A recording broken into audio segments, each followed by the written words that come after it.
Hello everybody, Ninjas here, and welcome back to Arifureta Season 3, Episode 2, in which... I don't actually know.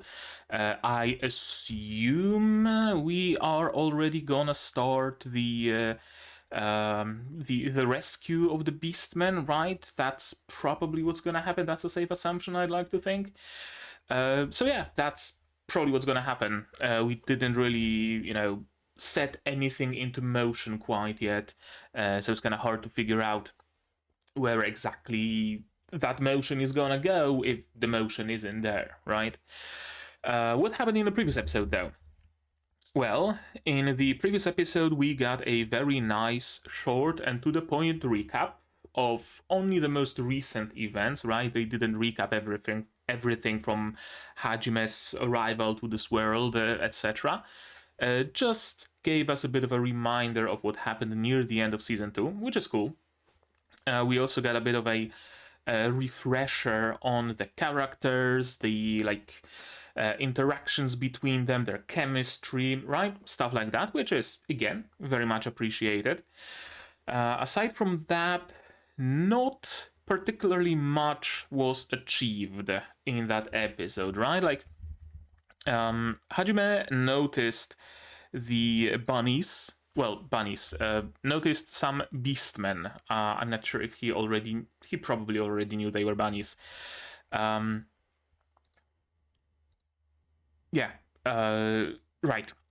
He noticed some beastmen it wasn't him. It was Koki who noticed some beastmen having trouble. Then he called Hajime, and Hajime noticed that those bunnies are bunnies that he knows. And it's not them having trouble, it's the Imperial soldiers who's going to be having trouble. And indeed, that's exactly how it ended, with only a single interruption by Hajime, who finished one of the soldiers.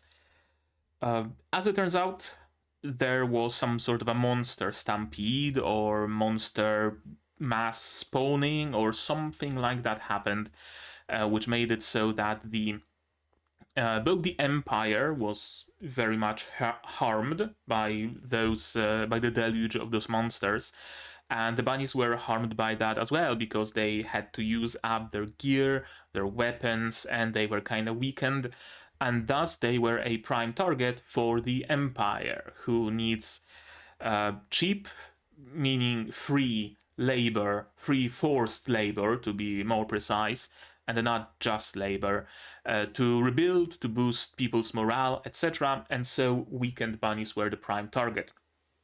And now our quest, it seems, is to help those bunnies. They got a bunch of cool, chuny sounding names, which is also a thing now. And they wanted to give a very chuny name to Hajime as well, but he valiantly resisted that, because he just hates being seen as a chuny.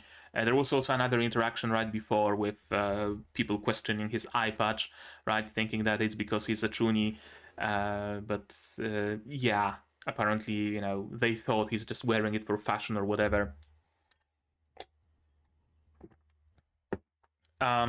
We know that the leader of those bunnies was also captured, and retrieving him is gonna be like the most important bit of that mission.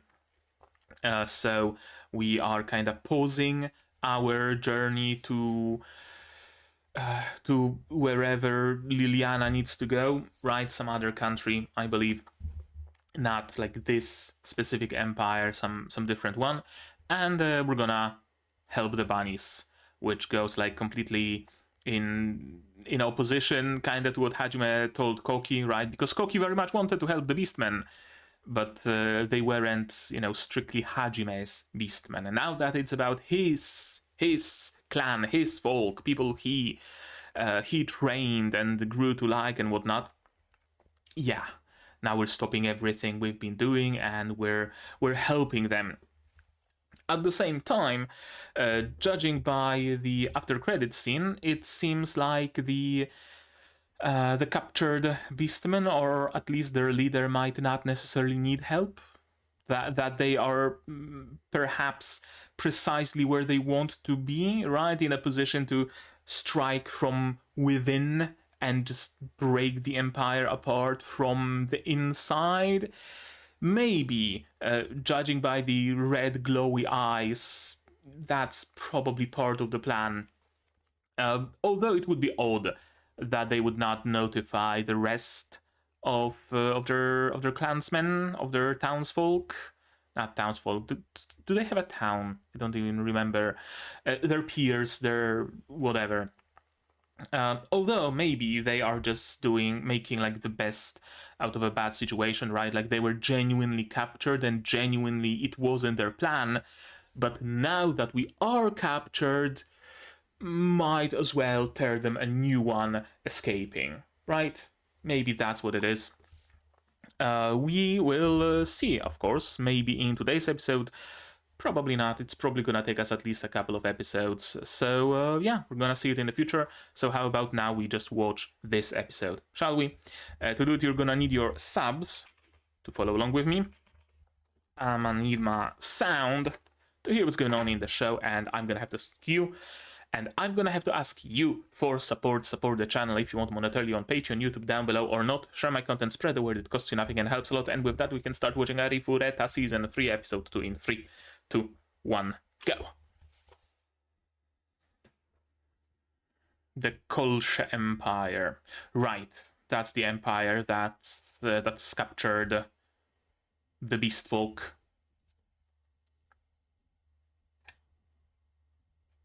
Mm-hmm.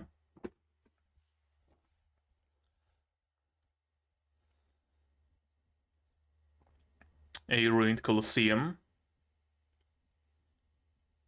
Right, not monster stampede, but rather like demons marching or something. Demons are on the move, right? Like we know that. They've been fairly passive for quite a long time, but now the deity or whoever it is kinda, nudged them to move and do something, mostly because of Hajime. Yeah.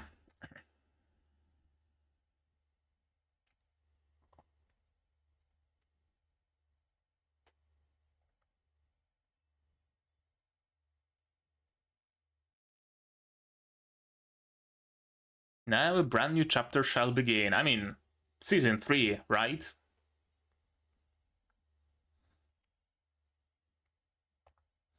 Is that a different airship than the one they've been using in episode 1? I think the one they've been using was a little bit more chunky, although I could be mistaken.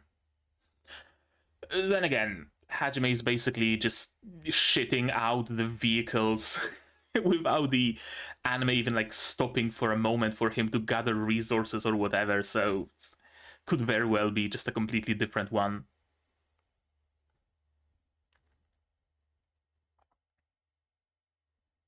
Yeah? Okay.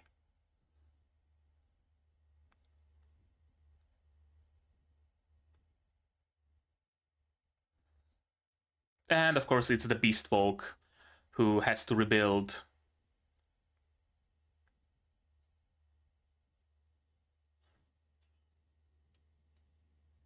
Huh?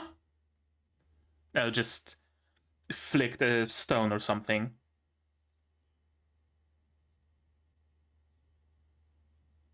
Yes. He cares about her.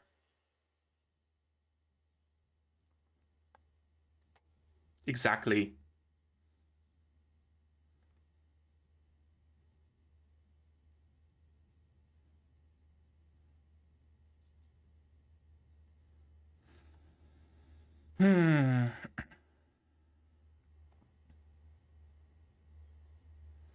True. I mean, Koki kinda is simple and easy to understand, right? He's like a hero through and through, idealistic and everything. Yeah.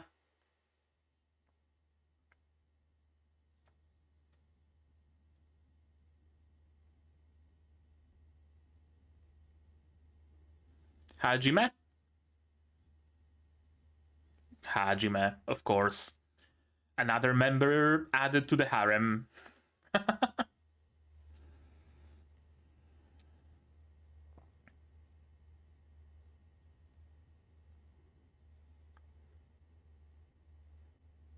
That's good. Okay, so they freed themselves? Oh, right. Okay, so they freed themselves and then they were captured and placed in a prison. Gotcha.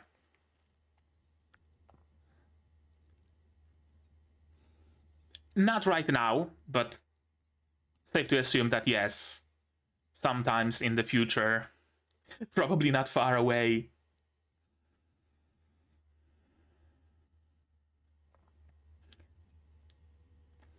Yeah.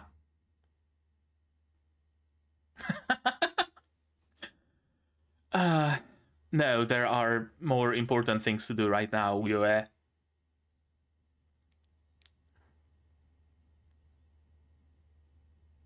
Yes.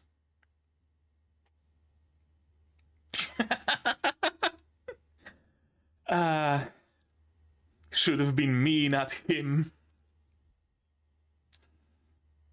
Yeah, true.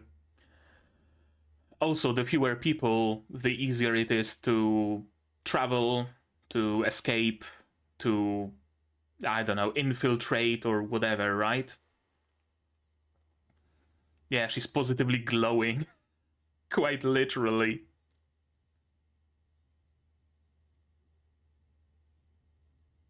Oh, not yet.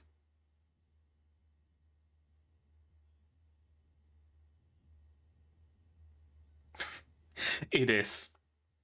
It absolutely is their evaluation.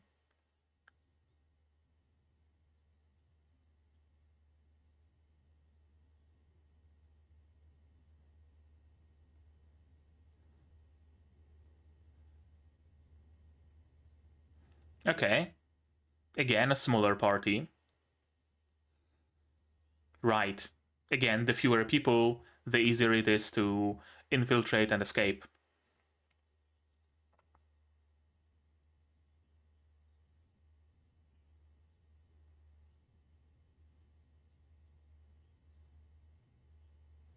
Yeah, they're not gonna be let out that easily.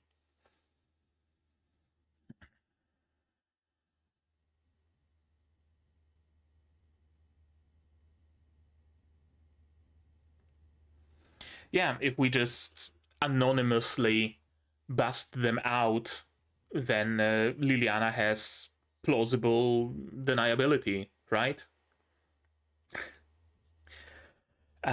You're just hyping him up more. Yeah, he knows perfectly well what he's doing.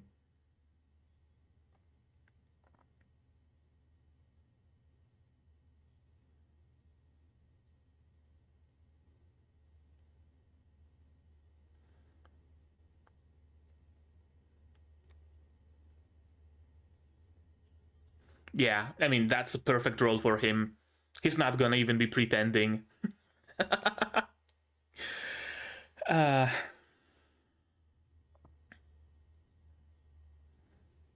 masks? It's gotta be masks. Kamen Rider masks. Of course. Of course, they're gonna be the fucking Power Rangers.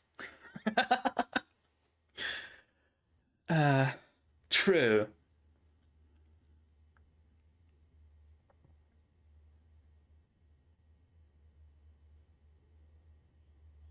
Yeah.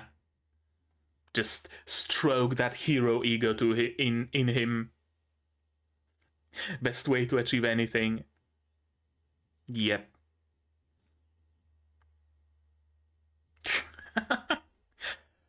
Or it's just Hajime living his fantasies and also ridiculing them at the same time. No, of course it's gotta be yellow.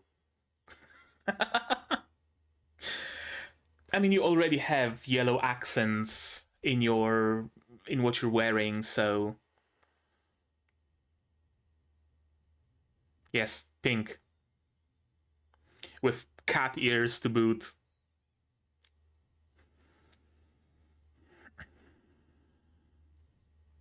Yes.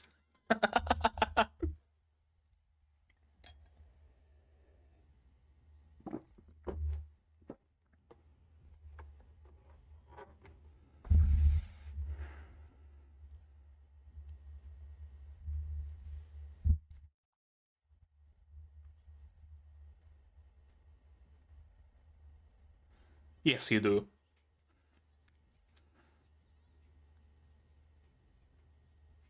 Yeah. Bit of a gap moe. It's called gap moe for a reason, isn't it?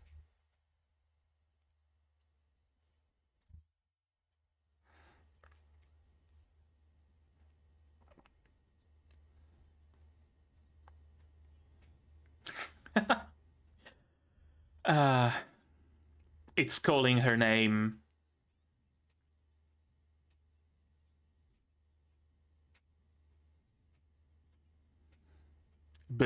Baka.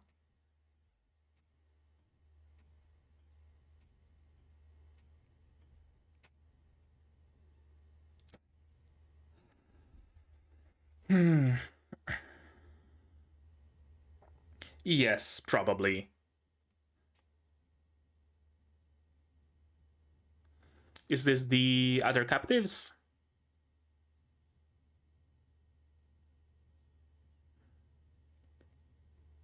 Yeah, the other captives, probably. Mm-hmm.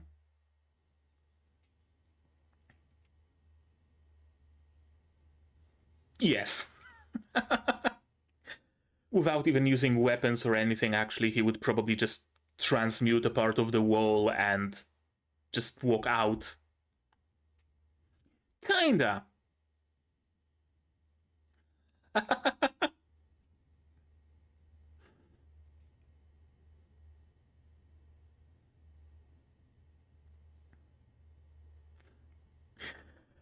uh,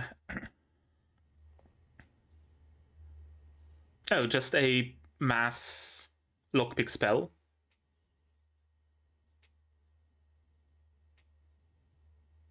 They are simply this strong, probably.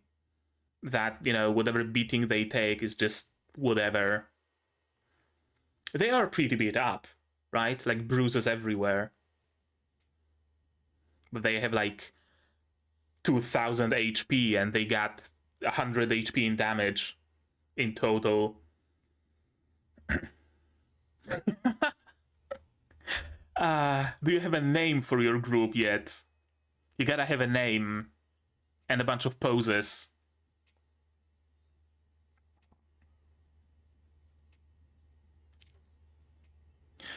Uh, yes.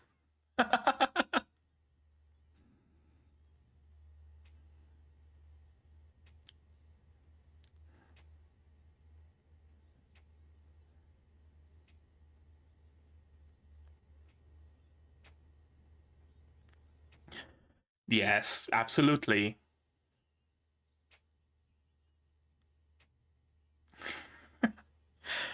I love how the music slowed down when it was time for his part.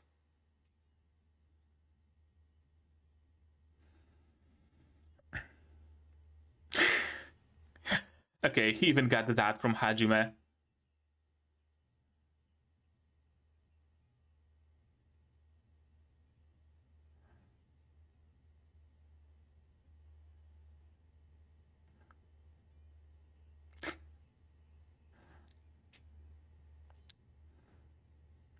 Yeah, we need him to talk or whatever.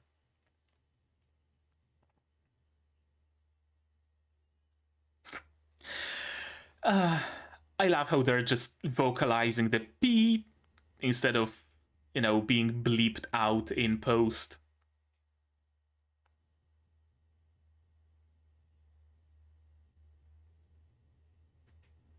Oh, he also got a Chunin name because, of course, he's Kambantis now. Yes. Hmm.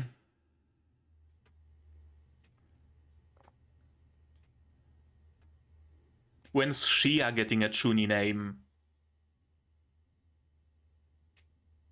He was just 1 day from retirement. God damn it. uh,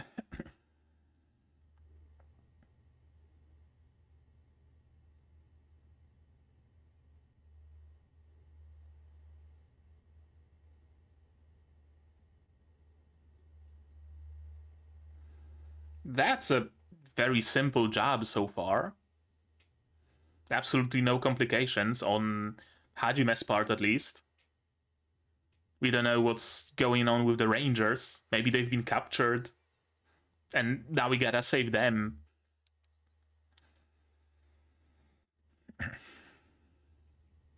No, they're fine.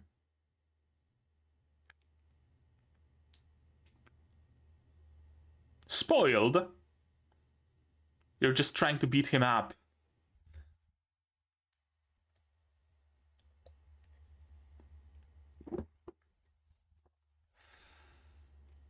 Right. What were you interrogated about? So they're taking indirect interest in Hajime. Mm-hmm.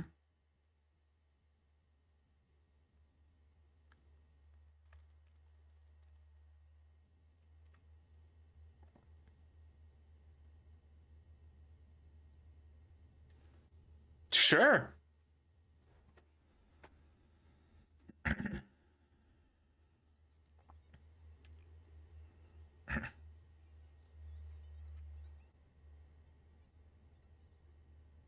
Very good point. Although, with Hajime's support, they could very well succeed. Like, just drop a nuke on the capital and. Right. Yeah, let's hear them out. So that's her off switch, or on switch. Depending what do you believe it turns off and on.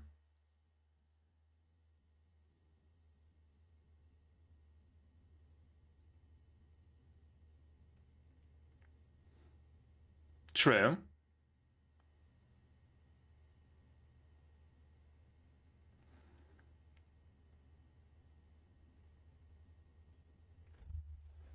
Yeah, then it's indirectly his responsibility. Exactly. Hajime might be many things, but he's not irresponsible.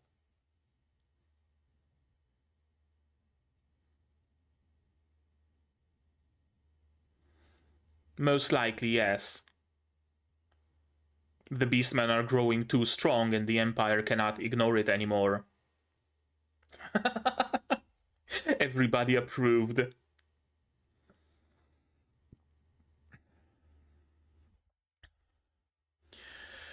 Training them as in breaking them just for fun, or as in trying to make them a part of his army?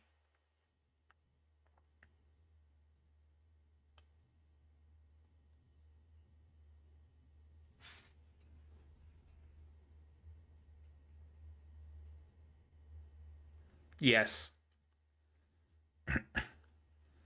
So gotta take the initiative while the ball is still in your court.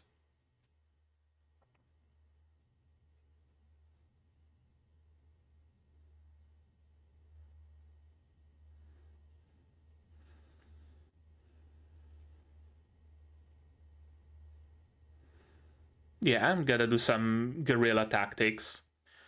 Capture transports, right? Starve out their cities.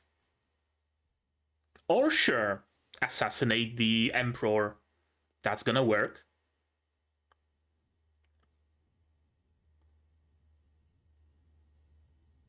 Oh, Liliana? No.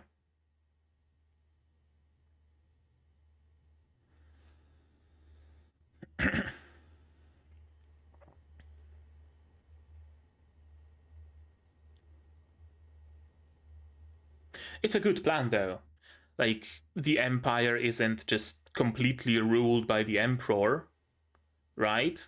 It's it needs all those like ministers and lesser barons and counts and viscounts and whatnot to manage all parts of, the area and all aspects of the ruling.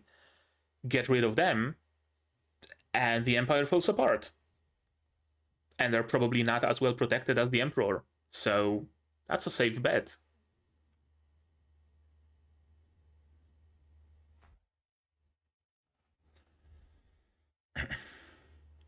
Figuratively losers, and probably literally losers as well, because the empire will strike back.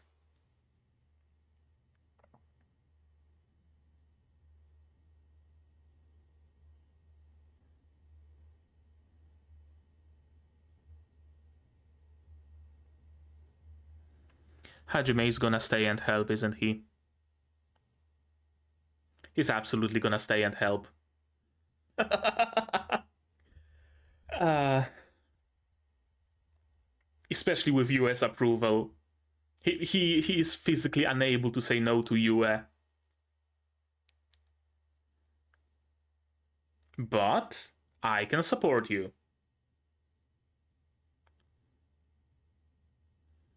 Provide weapons, transportation, I don't know, invisibility potions, stuff like that, right?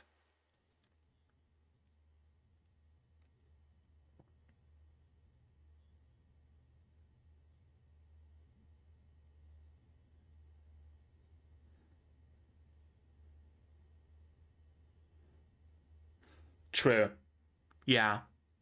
Because it would be Hajime who defeated the Empire and not the bunnies. So if Hajime goes away, then the bunnies are, easy pickings again for the Empire. More training?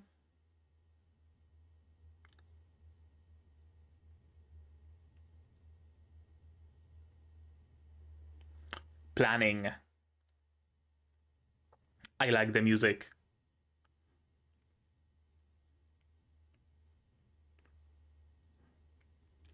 Yep. Uh, we're doing it Hajime style.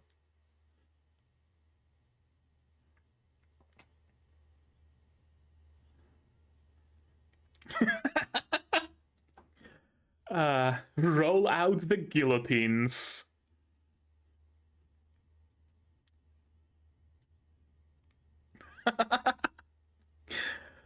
uh,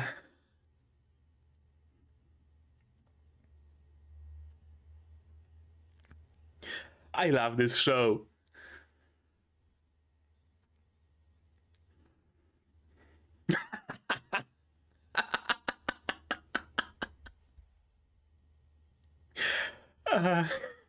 That's a war chant.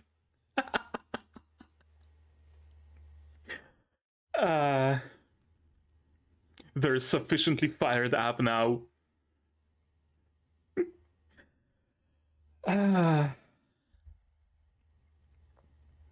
There really is no other show like this. Like, Arifureta is the perfect combination of treating itself seriously, but at the same time knowing that it's a comedy and a parody, and the characters also being comedically inclined, but at the same time completely serious. Right? Like, it doesn't feel just like a cheap subversion kind of comedy parody, right? And it also doesn't feel like something that takes itself completely seriously and wants us to completely, shed our suspension of disbelief. It really is the perfect blend, honestly. When it comes to this aspect of the blend of being, well, not a blend, I wanted to compare it to Konosuba, but Konosuba is like pure comedy, right? Like, it doesn't take itself seriously basically at any point. So the comparison would be kind of moot here. So I'm not gonna compare.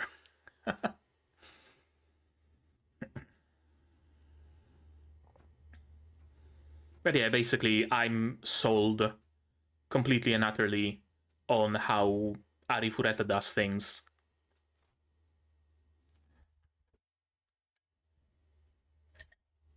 It's it's just great. Let's watch this episode again, shall we? Uh, Almost a classic standard isekai city. There's no river going through it, so it's not standards. Isekai city, and there are no walls around it. It's actually a very nice city, like realistic for medieval-ish times, right? It could use some outer walls for sure. There were very few cities of this size that would not have any walls. Like even villages and lesser towns would have at least a palisade. And when a city grows to this size, there absolutely would be a wall, if not multiple layers of walls. Because sure, the castle in the middle is well protected, yeah, but the town outside is not. And sure, the ruler and everybody inside of the castle might survive, but if the entirety of the city is razed, then there is nobody to supply that castle. So you want to protect those peasants and townsfolk as well, begrudgingly, maybe, but you gotta protect them.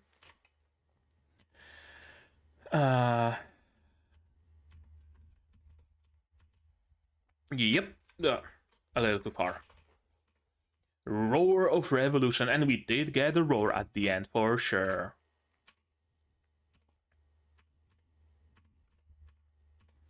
Yeah, again, Hajime's approach to it is very much if something's happening to someone else, someone I don't know, it's like whatever, it's their thing. I'm not gonna get involved into that. But if I know that person and I like that person and someone fucks with them, they fuck with me.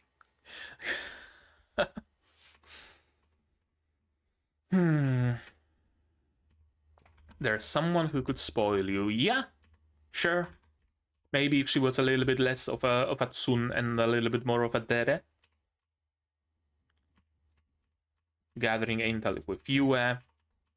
Yeah, I mean, it makes perfect sense, tactically.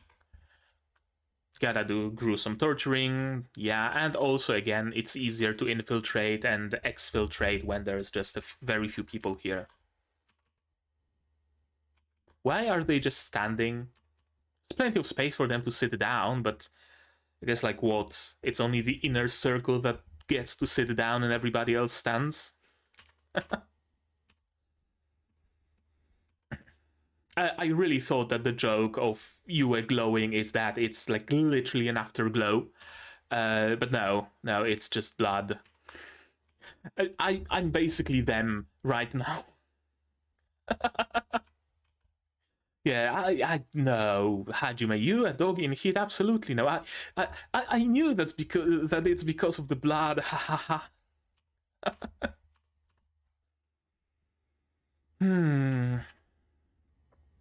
Right, presence teleport. So yeah, again, we need very few people so that it's just easier. Hajime really knows well how to play people, right? Like he knows their traits and he knows exactly which string to pull to direct them however he needs, right? Koki wants to be useful. He wants to help people, right? So insinuating that no, you know what? Forget it. This task must be a little too hard for you. I can't ask you to do that for me. And he's gonna be all the more eager to take that task, right? Similarly with Shizuku, for example, she might be hiding the fact that she likes cute things, but like stroke that part of her brain a little bit, and she's gonna give in immediately as well. Tsuning a lot all the time, absolutely, and doing the baka, but she's gonna agree. You can cause a commotion, and again, frame the commotion as something that, oh, he's gonna be helping the Beastman, right? And of course, they're gonna be the fucking Power Rangers, the Kamen Riders, or whatever, Super Sentai. He could, like, now, mind, he could have made them cool masks. He could, I mean, Super Sentai is cool, but not with the rest of their getup. He could have made like Koyuki like a white and gold helmet, for example. He could have given Ryutaro a magic balaclava, or right, like he could have done those things. He can transmute anything and everything into anything and everything. He just wanted to humiliate them on purpose. He's petty.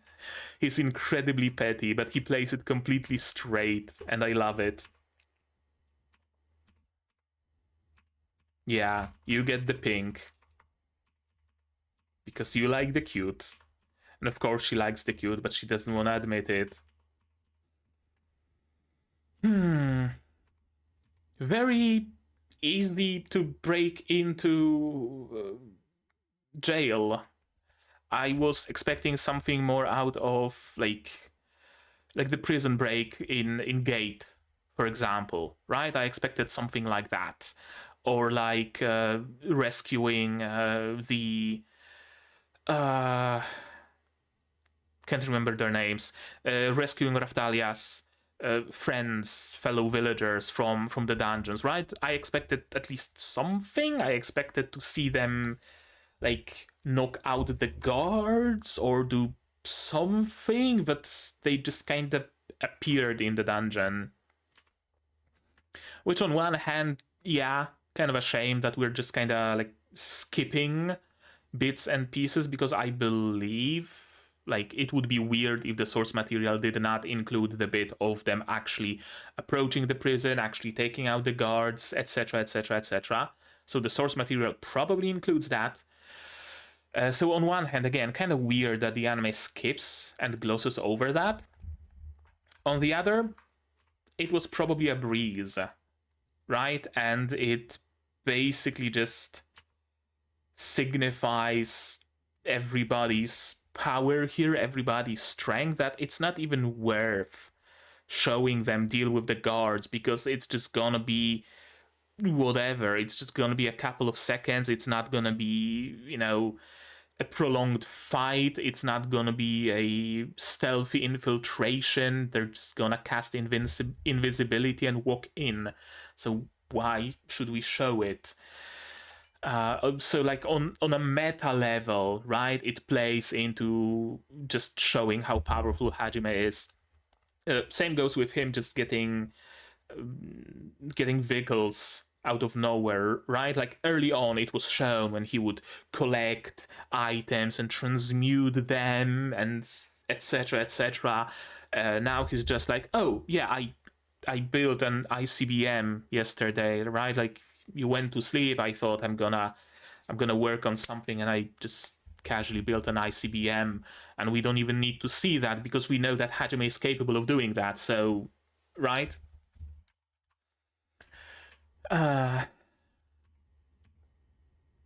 Stupid mask, especially the pink one, of course. The masks are not stupid, but they do clash with their outfits. Like if they were wearing colored spandex, then it would have worked. Koki's mask works the best because he actually has like full body cover. It's red, so it clashes. It would have been better if it was white or gold or yellow at least or something, but yeah, it too many themes going at the same time. I love how they are just bleeping like live, so to speak. It's not done in post. Again, I wonder how it is in the source material. Are they like actual swear words, or is it like in lore, in world, that Hajime taught them to use bleep P instead of swear words, and so they just use P instead of swear words? Or is it just played up for comedic purpose? Instead of bleeping them out in post, we just have our Saikyou say the word P out loud. It's great though. It's great. Yeah, he's just breaking them mentally.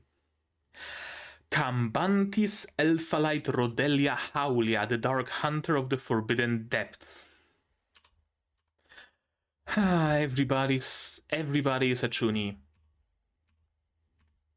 Absolutely everybody here. Out of the Haulia, at least. And again, the escape, we don't even see that. Because it was probably as easy as doing teleport ring. There. We're out. No biggie. So why even show it?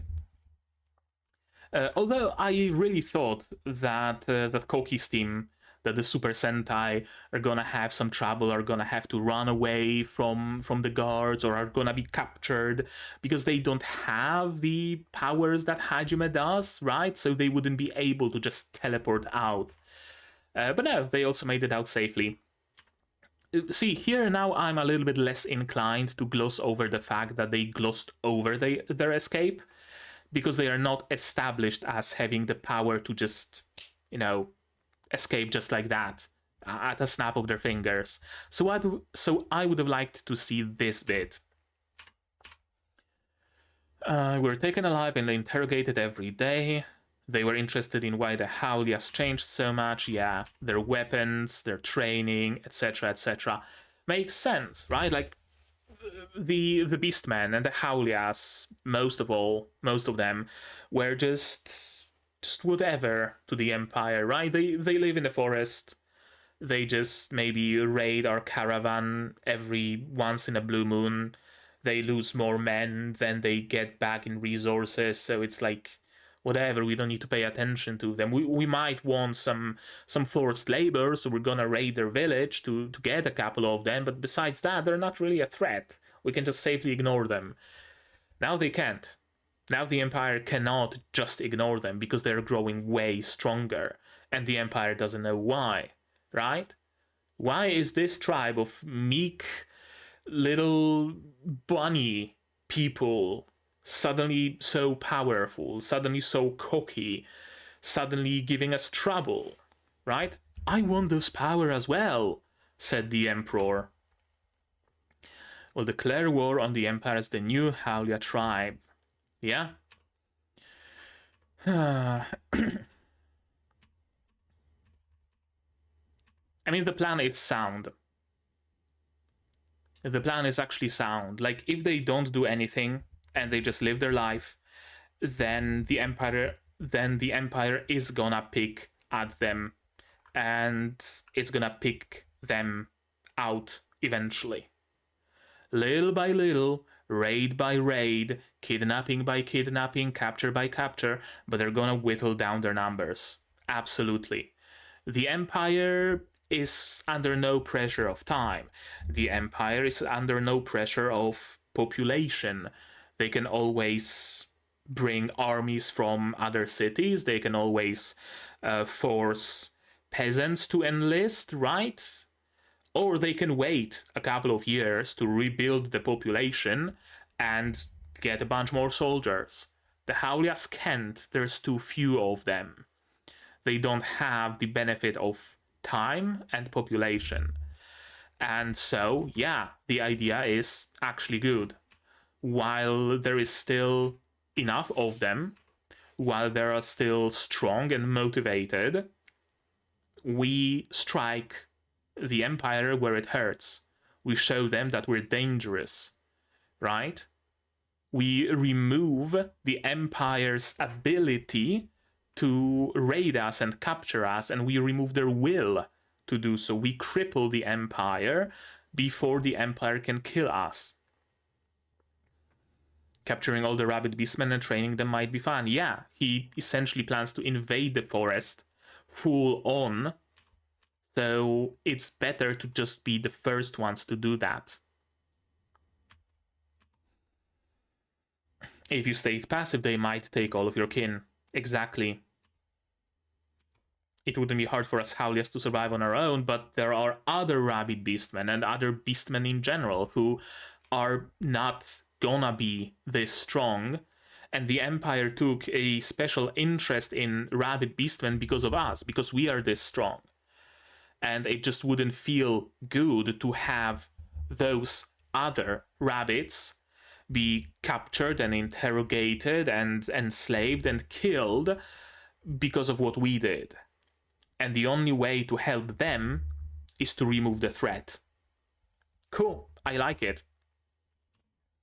Yeah, we're not taking the Empire head on. We're just gonna do some assassinating. And not even the Emperor. People around him, which is, again, a very good plan. Assassinating the Emperor, with Hajime's help, absolutely possible. Like, Hajime would just set up a sniper's nest somewhere on a mountain, or just fly up in the air in a black and red hot air balloon or a blimp or something, and he would just snipe the Emperor through the window as he's taking a shit. Like, it's no biggie for him to assassinate emperors, absolutely. But because it's the rabbits who are going to be doing that, well, they don't have that capability. And the Emperor is very well protected. Who isn't well protected is all the other people who also matter a lot for the entire empire to be functional, right? I actually like it very much. Very often in media, it is said, it is portrayed that when you want to destroy a country, you go for the head, right? You go for the king, the emperor, the pope, the whatever, right? But it's not always actually necessary, because empires and countries exist through delegation, through delegating the tasks, right? Like, the emperor cannot control himself, right, in person. He cannot control that bumfuck Shire needs to produce more wood, and who the fuck knows where is having trouble with famine, right? He can spread himself this thin, so he has people to do that. And when suddenly there's nobody to notice that bumfuck Shire is not producing enough wood, when there's nobody to notify that who the fuck knows where is having trouble with famine, suddenly the empire starts falling apart, right? You kill the treasurer, and suddenly nobody knows how much money the empire has. You kill all the advisors and ministers, and suddenly the emperor himself doesn't know what the fuck is going on. And instead of having 20 people underneath him, of which everybody has 20 more people underneath them, it's just the emperor and 400 people. And the emperor cannot just delegate to them all. It's actually a very good, very sound plan. I'm genuinely surprised. It's one of the things where if they didn't do it, I wouldn't have batted an eye. But because they did do it, I noticed that, you know what? They're right, actually. If the plan was to assassinate the emperor, I would be perfectly fine with it. Because other shows and manga and books and movies and games conditioned me into that mindset of, you want to destroy a country, you aim for the emperor, the king, the president, whatever, right? So it's no biggie. It's just how it is, how it always is, right? But they make a very good point that you can't just assassinate the emperor, but you can cut him off. Cool.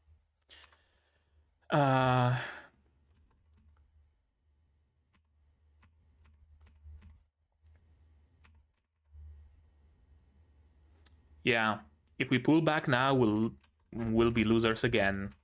Literally too, because you will always be under the Empire's boot.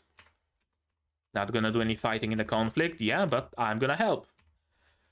Sure. And again, another very good point. Again, I wouldn't have batted an eye if Hajime agreed to help them, but I like the thinking here. The Haulias have to show their strength. They have to see that Haulias are no easy prey, right? Discrimination against the Beastmen is just common sense in this world. If they had someone to protect them, well, they just need to wait for that someone to be on the other side of the world, or to just disappear from the world, right? And suddenly the beastfolk has no protector. So now we can just do whatever we want with them. But if it's the beastmen themselves who uplift themselves, who uplift their status, who win a war with the Empire, it will be them who are the danger. It will be them who the Empire fears. So no matter whether Hajime is here on another continent or back in Japan, the Haulias will continue having the renown of being just unbeatable. And so this empire and any future empires will not try to fuck with them. Very good point. Yeah, the same thing would happen again when I leave. Exactly.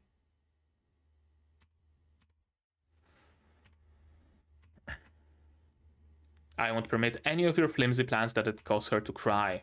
Right, so he's gonna be planning and he's gonna be the contingency. Right? Like in case something goes awry, right? Like the plan was sound to drop some rocks on the convoy or whatever, but the Haulias didn't have enough strength to drop the rocks. Hajime shoots the rock, rock falls. The plan is executed perfectly, right? A contingency, essentially. And the beastmen now know that they need more strength to do that thing in the future, right? And so they will be able to do that even without Hajime's help. Yeah, back to the edge. Just just the perfect amount of edge here for the comedy and for everything. I love how perfect of a blend Arifureta is.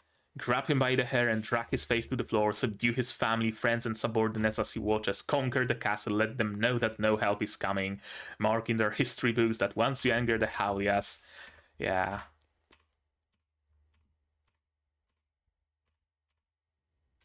You are the main characters. With me as support, I won't allow any half measures. Yeah, this is the Haulias. The new Haulias will conquer the Imperial Castle. Cool. Cool. The princess's ordeal, I'm assuming Liliana is gonna get tied into the whole shebang somehow. I don't know how exactly, but somehow. Maybe she's gonna be held captive by the Empire. Actually, a safe bet, I think. We'll see. We'll see in the future. Oh, that's gonna be not quite. Maybe a little bit shorter of a video than usual, it seems. So, Arifureta Season 3, Episode 2. Good shit. Like... there is maybe not very few, but there is few anime that can just bring just joy, just overall joy to my life. There are anime that make me laugh every now and then. There are anime that bring me joy whenever someone appears or whenever something happens. But there isn't many where I'm just, sitting down here, hell yeah, Arifureta time, right? And it delivers. And it delivers this. It's probably not something universal. I mean, I'm pretty well certain that it's not.